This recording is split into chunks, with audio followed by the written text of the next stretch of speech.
স্বামীর অভাব যেহেতু আমার যেহেতু স্বামী নাই, আমার তো দিন শেষে একটা সংসারের দরকার। এমন তো না যে আমি আমি একদম মানে বুড়ো হয়ে গেছি যে আমার একটা সংসারের দরকার নাই। অবশ্যই আমার একটা সংসার দরকার আছে। আর স্বামীর চাহিদা মিটাইবার জন্য মূলত না, সে আমাকে অনেক মানে অনেকভাবে কিরা কসম দিয়ে সে মূলত আমার সাথে আসছে। তো ভয় দেখাইছে যে তার সাথে যদি শারীরিক মিলামিশা না করি, এরকম হাজার প্রমাণ আছে আমার কাছে, এটি আপনাদেরকে সাবমিট করব। তখন হয়েছে, কিন্তু সে তো আমাকে বলছে বিয়ে করবে, কিন্তু ও ওর প্রতিশ্রুতি কেন ভঙ্গ করলো? আমি তো আমার প্রতিশ্রুতি রাখছি। ওর জন্য আজ কালি আমার কপালে লাগছে। আমি চাই ও আমাকে বিয়ে করে ও নিজের হাতে আমার কপাল থেকে মুছে দোক। সমাজে আমার বাঁচতে হবে। আমি রাস্তাঘাটে হাঁটতে পারি না, মানুষ অনেক খারাপ কথা বলে আমাকে।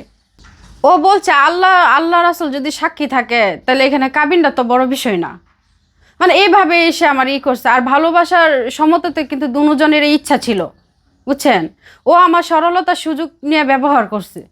একদম ফার্স্টে 2-3 মাস সম্পর্ক থাকার পরে একদম ফার্স্টে সে আমাকে নিয়ে বিভিন্ন জায়গায় ঘুরতো বাইকে। ঘোরার পরে এইভাবে এক কথায় দুই কথা আমার বুঝাইতে বুঝাইতে তারপরে সে আমার বাসাতে একদিন তার নাম্বার আমি ব্লক করে রাখছিলাম, তখন সে আমার বাসায় গেছে।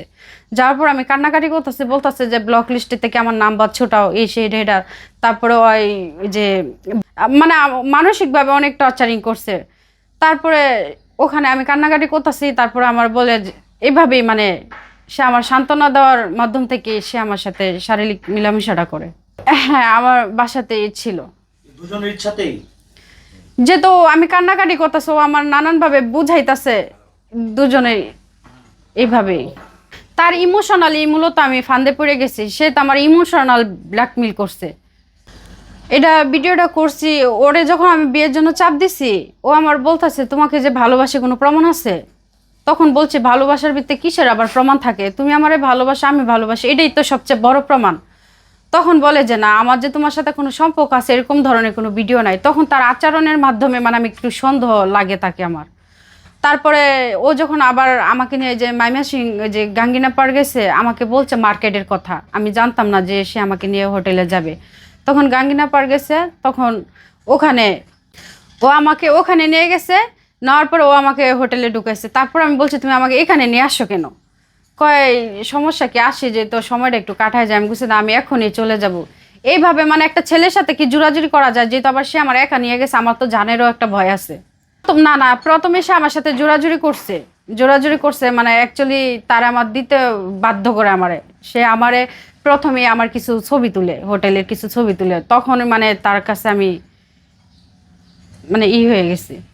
মানে অন্য ছাড়া কিছু ছবি তুলছে, বলছে যে তুমি যদি আমার সাথে শারীরিক মিলামেশা না করো, তাহলে তোমার সমস্যা হইতে পারে। এরকমও না, ওনা তো মনে করেন আমার পড়ানো টপ ছিল। কিছু পার্সোনাল মুহূর্ত তার করা যায় না। হ্যাঁ, আমার খোলামেলা ছবি সে ধারণ করেই আমার মূলত তার নিছে।